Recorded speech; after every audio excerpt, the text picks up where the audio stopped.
Everybody. तो आज हम आपके लिए लेकर आए हैं डिमांड का part 3 video. Part 2 and part 1 तो पहले डल चुका है, अगर आपने वो नहीं देखा है तो पहले जाकर वो देख लें। तो चलिए स्टार्ट करते हैं पार्ट 3 वाला। तो पार्ट 3 में क्या है, पार्ट 3 में आज हम लोग बात करेंगे डिमांड स्केड्यूल के ऊपर, डिमांड कर्व के ऊपर, लॉ ऑफ डिमांड जो कि बहुत इंपॉर्टेंट टॉपिक है, reasons of law of demand and exceptions of law of demand. तो चलिए स्टार्ट करते हैं बिना टाइम वेस्ट करते हुए। तो हम लोग पहले जानते हैं कि प्रेजेंटेशन कितनी तरह की होती है। तो हमारे पास 3 तरह की प्रेजेंटेशन होती है, टेक्सचुअल, टैबुलर, ग्राफिकल। तो टेक्सचुअल प्रेजेंटेशन हम देख ही रहे हैं, हमारी बुक में जो प्रेजेंटेशन दे रखा है वो टेक्सचुअल प्रेजेंटेशन है, इन दी फॉर्म ऑफ पैरा है, जो कि डिमांड के बारे में बता रहा है। ठीक है, नेक्स्ट मूव करते हैं टैबुलर। टैबुलर प्रेजेंटेशन कैसी होती है? टैबुलर प्रेजेंटेशन होती है इन दी फॉर्म ऑफ टेबल्स, है ना। तो मतलब डाटा को टेबल्स में प्रेजेंट करना टेबुलर प्रेजेंटेशन कहलाता है। तो हमारा ये टेबुलर प्रेजेंटेशन इकोनॉमिक्स में हम लोग बोलते हैं डिमांड स्केड्यूल।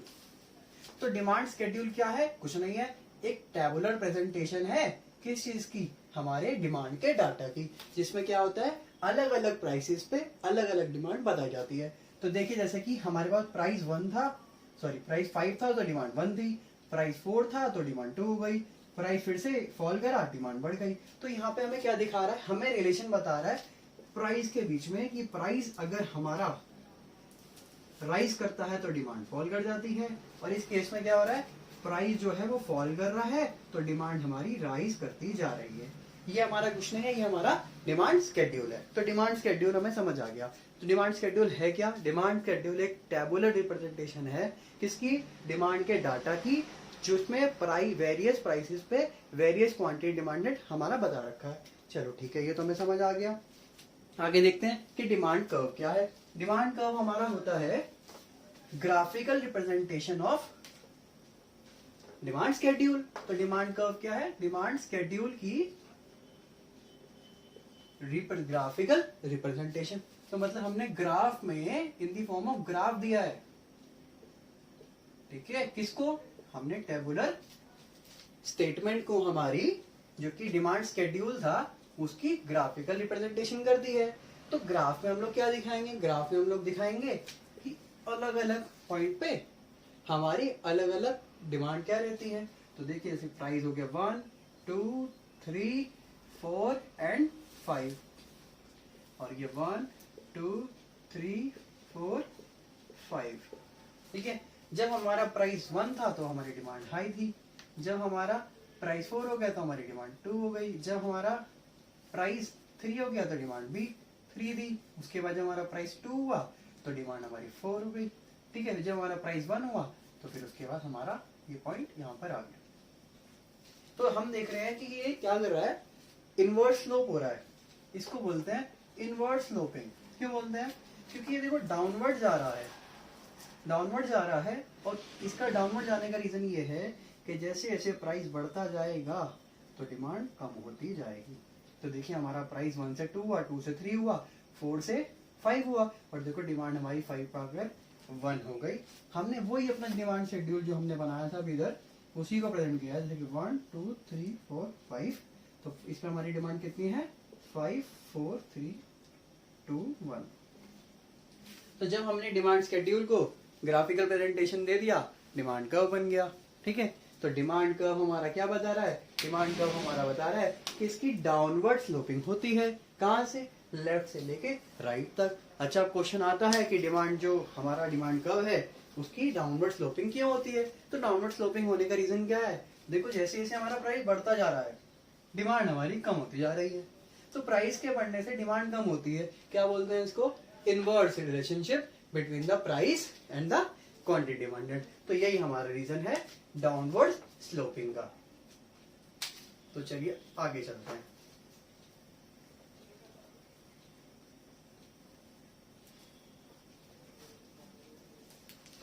हमारी डिमांड 2 तरह की होती है, तो हमारा डिमांड स्केड्यूल भी 2 तरह का होता है। कौन कौन से 2 तरह के? डिमांड स्केड्यूल हमारा होता है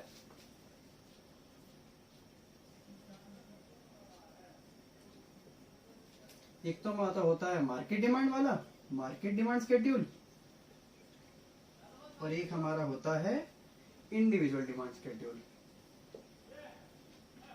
तो मार्केट वाले डिमांड में क्या होता है, मार्केट डिमांड वाले में जो एंटायर कंज्यूमर्स होते हैं, मतलब ऑल दी कंज्यूमर्स, या बोलो ऑल दी कंज्यूमर्स, तो ऑल दी कंज्यूमर्स का जो प्राइसेस पे हमारे बाकी सब कंज्यूमर कैसे रिएक्ट करते हैं उसके बारे में डाटा होता है। और इंडिविजुअल में एक सिंगल कंज्यूमर,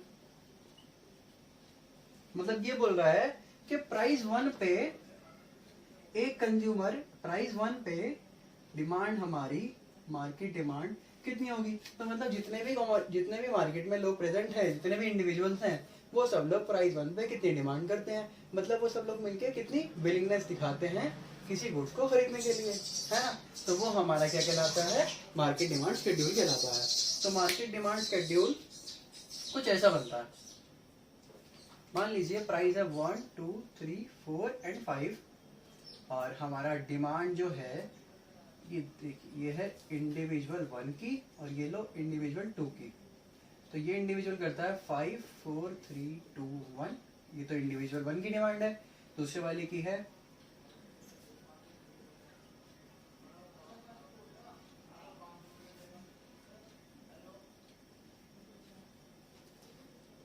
तो मार्केट डिमांड क्या होगी, मार्केट डिमांड होगी इंडिविजुअल प्लस इंडिविजुअल 2 की जो डिमांड होगी वो हमारी मार्केट डिमांड हो जाएगी।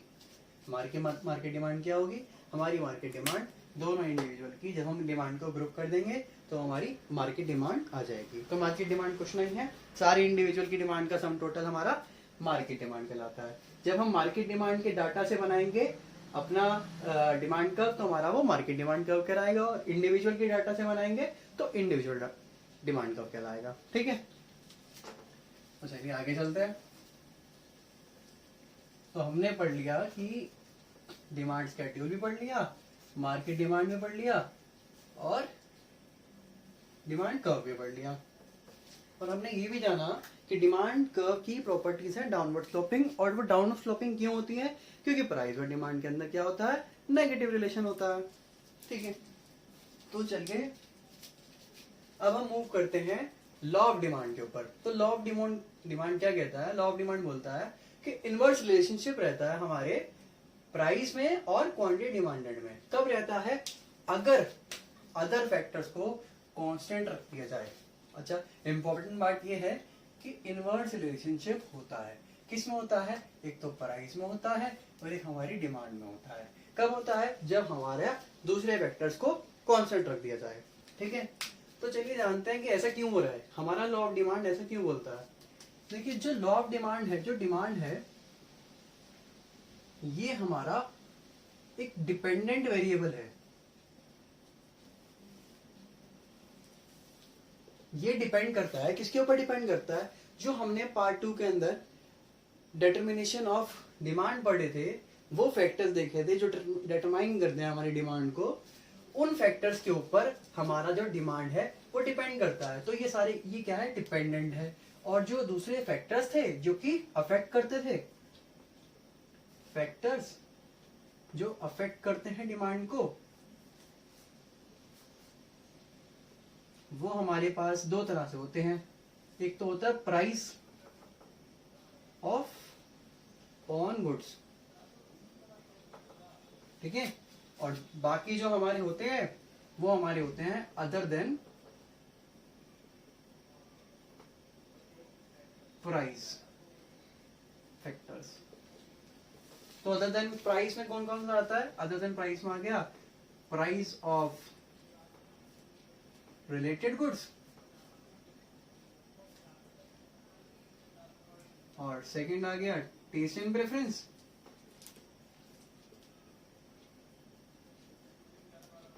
और नेक्स्ट हमारा हो गया इनकम ऑफ द कंज्यूमर,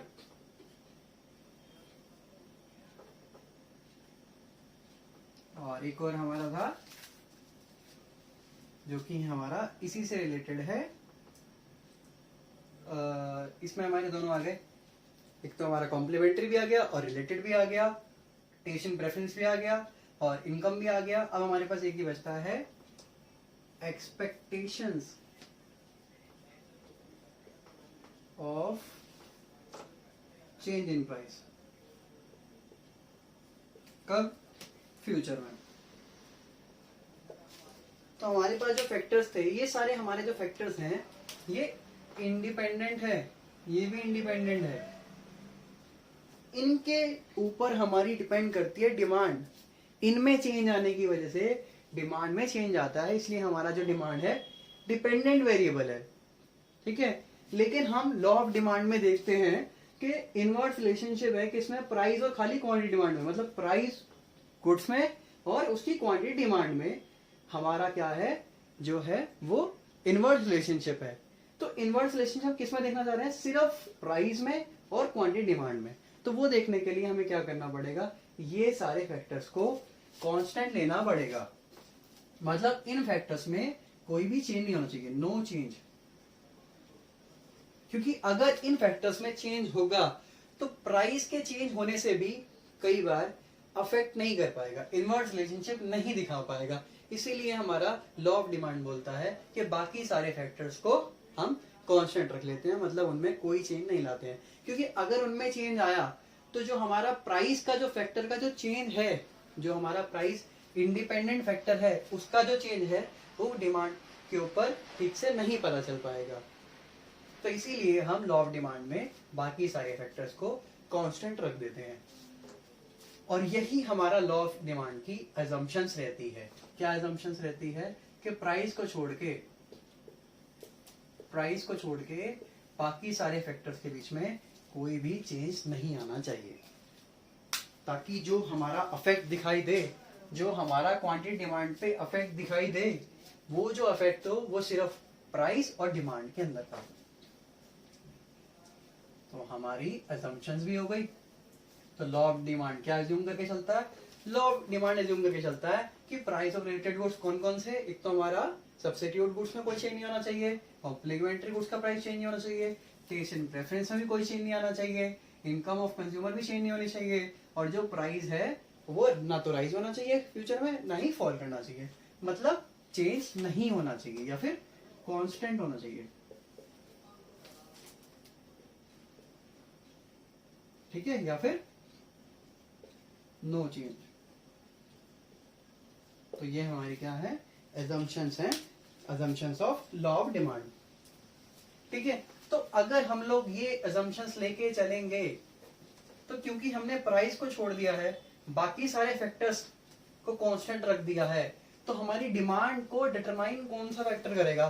सिर्फ प्राइस करेगा, क्योंकि बाकी सारे तो में तो कोई चेंज ही नहीं है ना। तो इसीलिए हमारा लॉ ऑफ डिमांड प्रिवेल कर जाता है। तो चलिए मूव करते हैं नेक्स्ट टॉपिक के ऊपर, reasons of law of demand. तो हमारे लॉ ऑफ डिमांड के रीजंस हैं। तो लॉ ऑफ डिमांड का जो रीजंस का क्वेश्चन आता है, ये ऐसे भी आ जाता है कि लॉ ऑफ डिमांड क्यों प्रिवेल करता है, why the law of demand prevails, है ना। तो लॉ ऑफ डिमांड के जो रीजंस हैं हमारे पास, ये रीजंस हैं law of diminishing marginal utility. Law of diminishing marginal utility क्या बोलता है? Law of diminishing marginal utility हमारा नेक्स्ट चैप्टर का लॉ है, लेकिन फिर भी थोड़ा सा डिस्कस करते हैं, और जो डिटेल में है वो नेक्स्ट चैप्टर में ही डिस्कस करेंगे। तो लॉ बोलता है कि डिमिनिशिंग होगी एवरी मार्जिनल यूटिलिटी। अब डिमिनिशिंग मतलब क्या करता है? डिमिनिशिंग मतलब डिक्रीज करेगा, मतलब फॉल करेगा। तो डिमिनिश मतलब फॉल करेगा, फॉल क्या करेगा? मार्जिनल मतलब एडिशनल, और यूटिलिटी मतलब सेटिस्फेक्शन। तो मतलब ये बोलता है कि अगर एक कंज्यूमर क्या करेगा? कंज्यूम करेगा किसी गुड्स की यूनिट को, मतलब ईट करता रहेगा, ठीक है, तो क्या होगा कि उसका जो नेक्स्ट यूनिट पे जो सेटिस्फेक्शन आएगा वो फॉल कर जाएगा। मतलब जब उसने एक खाया तो उसे अच्छा लगा, सेटिस्फेक्शन ज्यादा था, फिर उसने दूसरी खाई, थोड़ा सेटिस्फेक्शन कम हो गया, तीसरी खाई, थोड़ा सेटिस्फेक्शन और कम हो गया, चौथी खाई और सेटिस्फेक्शन कम हो गया, है ना। जैसे कि मान लीजिए चॉकलेट खा रहा हूँ मैं, तो चॉकलेट पहले वाली खाई तो अच्छा लगा, दूसरी खाई तो थोड़ा कम अच्छा लगा, तीसरी खाई तो और कम सेटिस्फेक्शन मिला, फोर्थ में और कम सेटिस्फेक्शन मिला। तो डिमिनिशिंग मार्जिनल यूटिलिटी यही बोलता है कि जैसे जैसे आप कंज्यूम करते जाओगे किसी यूनिट को, तो आपका जो सेटिस्फेक्शन होगा वो फॉल करता जाएगा। अच्छा, अब ये देखिए, अगर सेटिस्फेक्शन फॉल कर रहा है और हमारी चॉकलेट का प्राइस जो है वो 10 रुपीज है, ठीक है, तो मुझे पहले तो बहुत अच्छा सेटिस्फेक्शन मिला, बाद में कम मिला। तो यार जब मुझे बाद में कम मिल रहा है तो मैं उतने पैसे कम क्यों दूं, है ना। तो जब मेरा सेटिस्फेक्शन कम हो रहा है तो मैं कोई और चीज ले लूंगा, चॉकलेट नहीं लूंगा। तो चॉकलेट मैं कब लूंगा, तो चॉकलेट में तब लेना चाहूंगा अगर आप मुझे सेकंड वाली जो यूनिट है ना वो कम की सेल कर दो, 9 की कर दो या फिर 8 की कर दो, तो मैं लेना चाहूंगा क्योंकि उसका प्राइस कम है। इसीलिए हमारे पास जो ऑफर्स आते हैं ना वो ऐसे आते हैं कि बाय वन, और जो सेकंड पे क्या होगा, सेकंड वाले पे आपको 50% ऑफ मिल जाएगा या 10% ऑफ मिल जाएगा। वो इसीलिए देते हैं क्योंकि उन्हें पता है कि जो कंज्यूमर है वो सेम आइटम तभी खरीदेगा जब उसको प्राइस कम मिलेगा, वरना वो नहीं मिलेगा।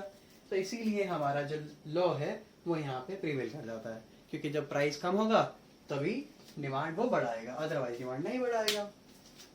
ठीक है, नेक्स्ट हमारा है इनकम इफेक्ट।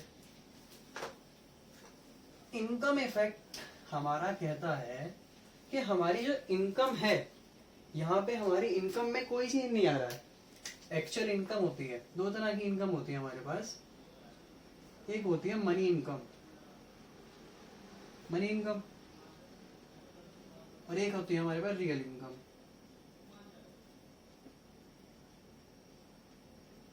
ठीक है, तो यहाँ जो बात हो रही है, यहाँ बात हो रही है रियल इनकम की, मनी इनकम की बात नहीं हो रही है।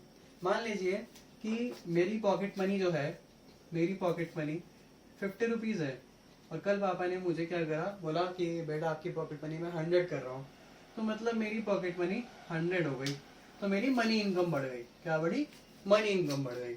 लेकिन जो रियल इनकम होती है इसमें मेरी इनकम आज भी 50 है, कोई चेंज नहीं हुआ। ठीक है, लेकिन मान लीजिए मैं चॉकलेट खरीदता था, जैसे मैं चॉकलेट खा रहा था, तो 10 रुपए की चॉकलेट थी, चॉकलेट का जो प्राइस था वो 10 रुपए था, और मेरे को 50 रुपीज मिलते थे तो 5 चॉकलेट खरीद पाता था। ठीक है, 10 रुपए का प्राइस था, 5 चॉकलेट खरीद पाता था। कल इसका प्राइस हो गया फॉल, 8 रुपीज हो गया, तो मैं ज्यादा चॉकलेट खरीद सकता हूँ, है ना। इसका प्राइस फिर क्या और कम हो गया, 5 रुपीज हो गया। जब इसका प्राइस 5 रुपीज हो गया तो मैं 10 चॉकलेट खरीद पा रहा हूँ आज। पहले मैं 5 ही खरीद पाता था, है ना। पहले मेरे पास चॉकलेट कितनी आती थी, 10 रुपीज में 5 आती थी। अब मेरे 5 रुपए प्राइस हो गया, मतलब प्राइस क्या कर रहा है, इसका प्राइस फॉल कर रहा है। प्राइस फॉल करा, मैं ज्यादा खरीद पा रहा हूँ। तो देखा आपने कि जैसे प्राइस फॉल किया तो और लोग भी उसे खरीद पा रहे हैं। अच्छा, क्यों खरीद पा रहे हैं, क्योंकि मेरी पास जो पॉकेट मनी आज भी 50 है, पर मेरी परचेजिंग पावर बढ़ गई, क्योंकि अब मैं 50 रुपीज में 10 चॉकलेट खरीद पाता हूँ। पहले कितनी खरीद पाता था, पहले 5 खरीद पाता था। तो इसको बोलते हैं इंक्रीज इन रियल इनकम। ये हमारी होती है रियल इनकम। तो रियल इनकम को परचेजिंग पावर भी बोलते हैं। रियल इनकम ये हमारी होती है परचेजिंग पावर।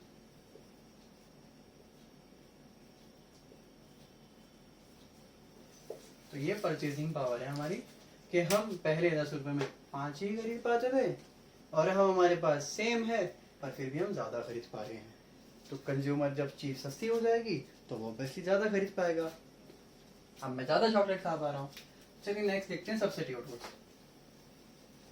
सब्स्टिट्यूशन इफेक्ट, जो हमने सब्स्टिट्यूट गुड्स पढ़ा था लास्ट क्लास में, उसी की ही बात हो रही है। मान लीजिए मैं पेप्सी पीता हूं, पेप्सी और कोक सेम बात है ना। मान लीजिए दोनों सेम ही है और एक दूसरे के सब्स्टिट्यूट हैं, मतलब इसकी जगह मैं कोक भी पी सकता हूं, कोई दिक्कत नहीं है। तो अगर मेरा जो पेप्सी का प्राइस है ये प्राइस राइज कर जाए और जो कोक का प्राइस है, कोक का प्राइस सेम रहे, कोई चेंज ना आए, तो मेरे लिए जो कोक है वो चीप हो गई। कैसे, इसके तो प्राइस में कोई चेंज नहीं आया, हाँ लेकिन इसके सब्स्टिट्यूट गुड्स में चेंज आ गया, है ना। तो इसके सब्स्टिट्यूट गुड्स में चेंज आ गया तो इसका प्राइस क्या हो गया, कंपैरेटिवली कम कर गया। जब हमने इससे कंपेयर किया तो कोक का प्राइस पेप्सी के प्राइस में कम हो गया, क्योंकि पेप्सी के प्राइस राइज होने की वजह से इसका प्राइस चीप हो गया। तो अब मैं क्या करूंगा, पेप्सी तो महंगी हो गई तो चलिए कोक पी लेता हूँ, कोई बात नहीं। तो इसीलिए सब्स्टिट्यूशन इफेक्ट भी हमारा आता है किसी चीज के प्राइस बढ़ने से। तो जब मैं पेप्सी पीता था तो मैं यहाँ चला गया, कोक पीने चला गया, है ना। तो मेरे कोक की डिमांड बढ़ जाएगी और पेप्सी की डिमांड क्या होगी, पेप्सी की डिमांड फॉल कर जाएगी। क्यों, क्योंकि उसका प्राइस बढ़ा, प्राइस बढ़ने से मैंने उसका सब्स्टिट्यूट उठा लिया, इसलिए उसकी डिमांड में फर्क आ गया। नेक्स्ट है एडिशनल कस्टमर। एडिशनल कस्टमर क्या है? एडिशनल कस्टमर एज इन कि मान लीजिए पहले मेरे पास आईफोन लेना था, मेरे को आईफोन लेना था मुझे, पर मैं ले नहीं पा रहा था क्योंकि वो जो था बहुत एक्सपेंसिव था, 1 लाख रुपीज का था, तो मैं ले नहीं पा रहा था, है ना। कल उसका प्राइस कम होके 50,000 हो गया, सेल आई और प्राइस 50,000 हो गया, तो आज मैं उसे ले पा रहा हूँ, बाय कर सकता हूँ, है ना। तो जब पहले मैं नहीं कर पा रहा था, अब मैं कर पा रहा हूँ। तो बहुत सारे नए कस्टमर ऐसे ही होंगे मेरे जैसे जो नहीं कर पाते थे, अब वो कर पाते हैं, मतलब अब उनको क्या कर सकते हैं, अफोर्ड कर सकते हैं उसे, है ना। तो लोगों के अफोर्ड में आ गया है, अफोर्डेबल हो गया है। तो पहले भी कुछ लोग खरीदते होंगे, मान लीजिए पहले हमारे 20 लोग खरीदते थे, अब रेट कम होने से ये 20 लोग तो खरीद ही पा रहे हैं, आज भी 10 लोग और खरीद पा रहे हैं, तो कस्टमर हमारे पास ज्यादा हो गए। अच्छा, ये 20 लोग भी सोचेंगे कि यार तो सस्ता हो गया, ये भी ज्यादा खरीद लेंगे, तो ये भी हो सकता है 2-2 पीस खरीद लें, ये गिफ्ट कर दें किसी को, तो अब हमारे पास जो नंबर ऑफ कस्टमर है ये इंक्रीज हो जाते हैं। तो ये वो एडिशनल कस्टमर्स हैं जो आ जाते हैं। अच्छा, डिफरेंट यूजेस की बात करते हैं। डिफरेंट यूज एज इन कि एक आइटम के बहुत सारे यूजेस हो सकते हैं, मतलब एक आइटम को ऑल्टरनेटिवली भी यूज किया जा सकता है, जैसे कि इलेक्ट्रिसिटी। इलेक्ट्रिसिटी से आप फैन भी चलाएंगे, फ्रिज भी चलाएंगे, रेफ्रिजरेटर भी चलाएंगे, इंडक्शन चूल्हा भी चलाएंगे, लाइट भी चलेगी, रिंग लाइट भी चलेगी, बहुत सारी चीजें हैं, जो हमारा फोन भी चार्ज होगा, तो बहुत अलग अलग तरीके से यूज किया जा सकता है। वैसे एक आइटम होती है मिल्क। तो हमारा मिल्क जो होता है, इससे हमारा बटर भी बनता है, ठीक है, और इससे हमारा मिल्क को हम ड्रिंक भी कर लेते हैं, इससे हमारी टी भी बनती है, इससे हमारी कॉफी बनती है, शेक्स भी बनते हैं, घी भी बन जाता है, और इससे हमारी स्मूथी भी बन जाते हैं। ओ चलो, शेक्स में कवर हो गया, ठीक है। तो मतलब हमारा मिल्क से बहुत सारी चीजें बन जाती हैं, स्वीट बन जाती हैं, ठीक है।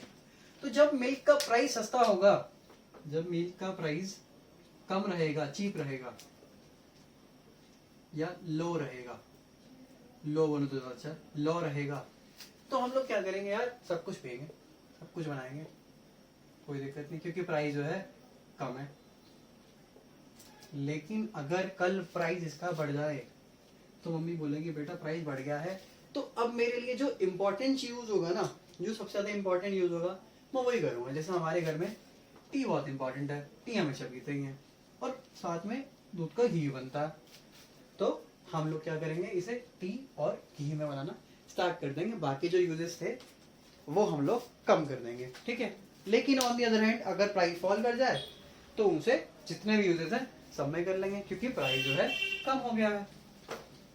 तो यही था आज का हमारा टॉपिक। इस टॉपिक में से गारंटेड कोई ना कोई क्वेश्चन तो आता ही है। अच्छा, इसके बाद एक और टॉपिक है हमारे पास कि जो हमारा लॉ ऑफ डिमांड है, क्या वो सब पे लगता है? नहीं, law of demand her goods पे नहीं लगता है। तो कुछ गुड्स ऐसे भी हैं जिनके ऊपर लॉ ऑफ डिमांड नहीं लगता है, वो हमारे गुड्स कहलाते हैं एक्सेप्शंस। तो हमारे एक्सेप्शंस में कवर्ड हो जाते हैं। तो लॉ ऑफ डिमांड की एक्सेप्शंस हैं हमारे पास गिवन गुड्स। तो सबसे पहला गुड हमारे पास है गिवन गुड्स, ठीक है। तो गिवन गुड कौन सा होता है? गिवन गुड्स वो गुड्स होते हैं जिनके प्राइस बढ़ने से उनकी डिमांड बढ़ जाती है ना। अगर डिमांड फॉल कर जाती तो हम कहते हैं कि लॉ ऑफ डिमांड लगता है, लेकिन यहाँ तो क्या हो रहा है, इनवर्स रिलेशनशिप ही नहीं है दोनों के बीच में, तो इसीलिए गिवन गुड्स हमारा जो है एग्जांपल नहीं है, एक्सेप्शंस में आता है। और इनका प्राइस कम होने से इनकी डिमांड भी कम हो जाती है। ये कौन से गुड्स होते हैं? तो बेटा ये इंफीरियर गुड्स होते हैं, ठीक है। इंफीरियर गुड्स में कौन से वाले गुड्स होते हैं? ये सारे इंफीरियर गुड्स हमारे गिवन गुड्स नहीं होते हैं, लेकिन कुछ इंफीरियर गुड्स हमारे गिवन गुड्स होते हैं, ठीक है। तो इंफीरियर गुड्स में ये एक तरह के गुड्स होते हैं। तो इन्हें किसने निकाला था? इन्हें निकाला था ढूंढ के एक सर रॉबर्ट गिफिन थे, सर रॉबर्ट थे, इन्होंने गिफिन गुड्स का ये पैराडॉक्स निकाला था कि यार प्राइस बढ़ने पे इनकी डिमांड हाई हो रही है और प्राइस कम होने पे इनकी डिमांड कम हो रही है। तो इस तरह के गुड्स हमारे सर रॉबर्ट गिफिन ने ढूंढ के निकाले थे। तो सर रॉबर्ट गिफिन ने क्या बोला, कंज्यूमर एक बड़ी अमाउंट ऑफ खर्चा करता है इनके ऊपर, मतलब अपनी इनकम में से काफी खर्चा इनके ऊपर भी करता है। तो हमारी इंडियंस की मेंटेलिटी होती है ना कि मान लीजिए किसी चीज का प्राइस जो है वो हाई है, तो सबकी बात नहीं कर रहा हूँ, काफी सारे लोग लेकिन हमारे यहाँ सोचते हैं ऐसा कि हाई है तो वो क्या है, गुड क्वालिटी का है। हम लोग ऐसा सोचते हैं ना। और अगर प्राइस जो है वो लो है तो हम सोचते हैं कि चीप क्वालिटी का ही होगा। ऐसा हमेशा होता नहीं है, पर हम लोग ऐसा ही सोचते हैं। कुछ लोग ऐसा नहीं भी सोचते हैं, है ना। तो लेकिन जनरली ऐसा ही होता है कि किसी चीज का प्राइस लो होता है तो उसकी क्वालिटी कहीं ना कहीं कम किया जाता है, क्योंकि कॉस्ट कटिंग होती है। ठीक है, तो ये वही गुड्स हैं जिनके बारे में हम सोचते हैं कि इनका प्राइस जब लो जाता है हम सोचते हैं कि इन्फीरियर गुड्स हैं, ये तो अच्छी क्वालिटी के नहीं है, तो नहीं खरीदते हैं। अगर इनका प्राइस हाई रहता है हम सोचते हैं थोड़ा अच्छी क्वालिटी के नॉर्मल गुड्स हैं, तो हम इन चीज़ों को खरीद लेते हैं। ठीक है, तो हमारा गिफिन गुड्स हो गया। गिफिन गुड्स काफी इंपॉर्टेंट है, इस पे क्वेश्चन आ जाता है। ठीक है, गिफिन गुड्स के बाद हमारा जो नेक्स्ट है वो हमारा स्टेटस सिंबल गुड्स। तो हमारे कुछ ऐसे गुड्स होते हैं जो हम स्टेटस के लिए लेते हैं, जैसे कि ये जो रिच पीपल होंगे, जो इंसान रिच होता है उसे अपनी अमीरी दिखाने में बड़ा मजा आता है। तो ये लोग क्या करते हैं, अपने घर के अंदर बहुत महंगे आइटम रखते हैं, जैसे कि पिकासो की पेंटिंग, ये डायमंड सेट लेते हैं, मतलब एक्सपेंसिव वन। तो इन्हें अच्छा लगता है ये बताना कि इनका जो प्राइस है वो बहुत हाई है, मान लीजिए 10 करोड़ से।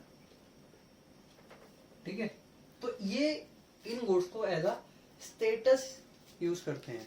तो जब भी इन गुड्स का प्राइस बढ़ जाता है तो उन्हें और अच्छा लगता है कि दूसरे के पास है नहीं है तो उसे नहीं खरीद पाएंगे, तो उनके लिए ये स्टेटस सिंबल गुड्स हो जाते हैं। इनसे वो क्या करते हैं, अपना स्टेटस दिखाते हैं, अपने एस्टीम के लिए रूप करते हैं, अपने प्रेस्टीज के लिए रखते हैं। जैसे कि महंगी महंगी गाड़ी, जैसे कि आप अंबानी के पास देखेंगे तो अंबानी के पास जो घर है वो कंफर्म नहीं है मुझे, पर शायद 21 फ्लोर्स का घर है और उसके अंदर 7 फ्लोर्स तक तो सिर्फ कार पार्किंग एरिया है और उसमें शायद 160 के करीब कार्स उसने खड़ी कर रखी है, वो भी बहुत एक्सपेंसिव कार्स हैं जो उसने खड़ी कर रखी है। तो ऐसा क्यों है, ये हमारा एस्टीम गुड्स है, प्रेस्टीज के लिए है, स्टेटस के लिए है, इसलिए उसका नाम भी है, क्योंकि उसका वो बहुत महंगा घर है तो मार्केट में उस घर की जो कीमत है बहुत हाई है, तो उसने उस गुड्स को एज अ स्टेटस सिंबल के लिए रखा हुआ है, जैसे वो एक्सपेंसिव कार भी खरीदता है। नेक्स्ट हमारा है फियर ऑफ शॉर्टेज। अच्छा, इस गुड्स में क्या होता है, अगर इनका प्राइस बढ़ता है ना तो हमें क्या करता है, हमें और मौका मिलता है अपना स्टेटस दिखाने का, तो हम इसे खरीद लेते हैं, इनकी डिमांड ज्यादा कर देते हैं। लेकिन अगर इनका प्राइस लो रहेगा तो कोई भी खरीद लेगा, इनका प्राइस लो रहेगा तो इन्हें कोई भी खरीद लेगा, तो मतलब फिर ये स्टेटस के लिए नहीं आएंगे। तो स्टेटस सिंबल गुड्स वही होता है जिसका प्राइस हाई रहता है, उससे हम लोग स्टेटस दिखाते हैं। नेक्स्ट हमारा है फियर ऑफ शॉर्टेज।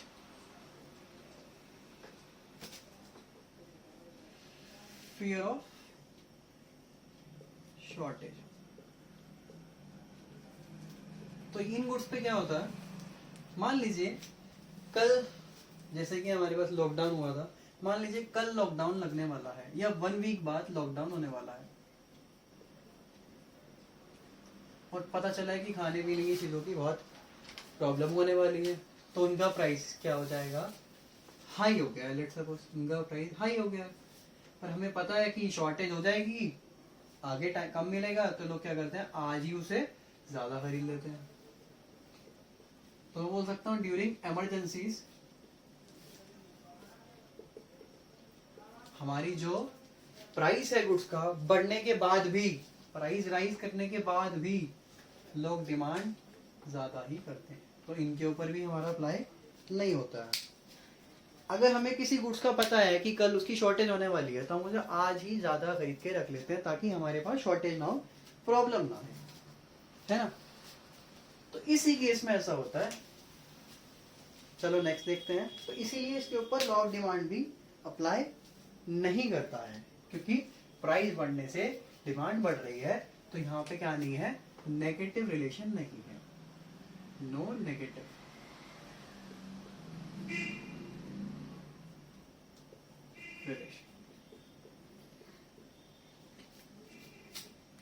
नेक्स्ट हमारे पास है फैशन रिलेटेड गुड्स, मतलब वो गुड्स जो कि आज फैशन में है।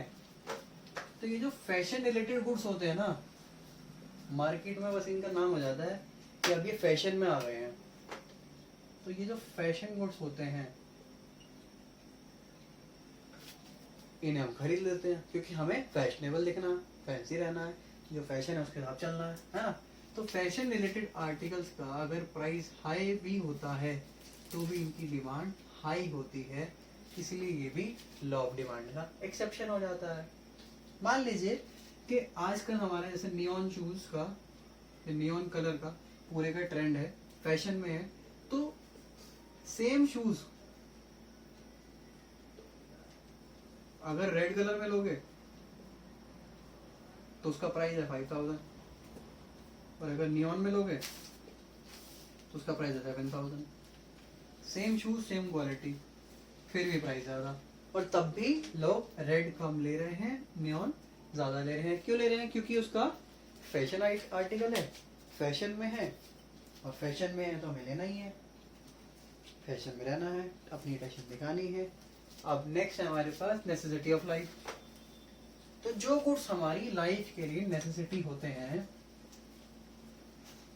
उनकी डिमांड तो कमी नहीं होती है। कैसे?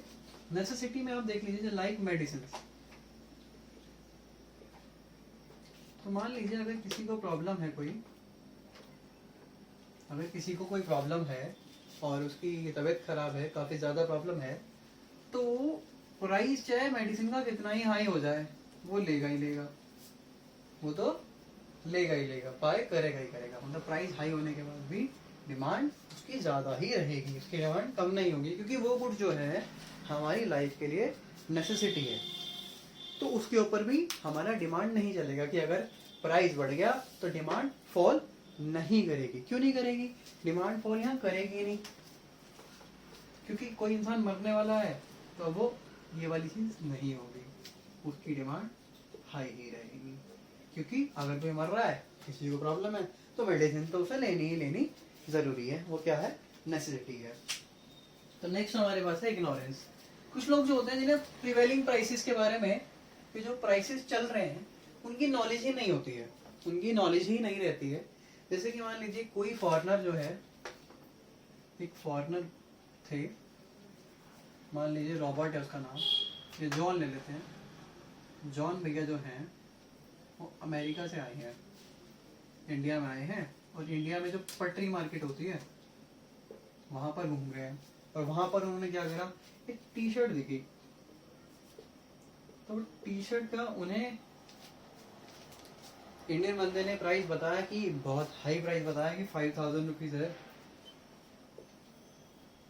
तो उसे प्राइस के बारे में पता ही नहीं है। हालांकि वो टी शर्ट कैसी है, वो टी शर्ट लोकल गुड से किसी ब्रांड की भी नहीं है, फिर भी बोल रहा है कि 5000 की है, और हमारे जॉन भैया ने वो टी शर्ट ले भी ली, क्योंकि उन्हें प्राइसेस के बारे में पता ही नहीं है, उन्हें प्राइसेस के बारे में पता ही नहीं है। तो जो लोग इग्नोरेंट होते हैं वो प्राइस हाई होने के बाद भी डिमांड हाई होती है, इसके ऊपर भी डिमांड नहीं करता है। कल लोग हमारा नहीं चाहता, अगर मैं बोलूँ कि डिमांड फॉल करेगी तो नहीं करेगी, नहीं बेटा ऐसा नहीं होगा, क्योंकि ये हमारा लॉ ऑफ डिमांड का एक्सेप्शन है। तो आज के लिए बस इतना ही। आज हमने जान लिया law of demand, exceptions of demand, और अगर आपको कोई भी डाउट रहा है तो प्लीज़ मुझे बताइएगा, कमेंट में डाल दीजिएगा, और नोट्स वगैरह या कोई प्रॉब्लम होगी आपको तो इंस्टाग्राम पे आइए और मुझे बताइए।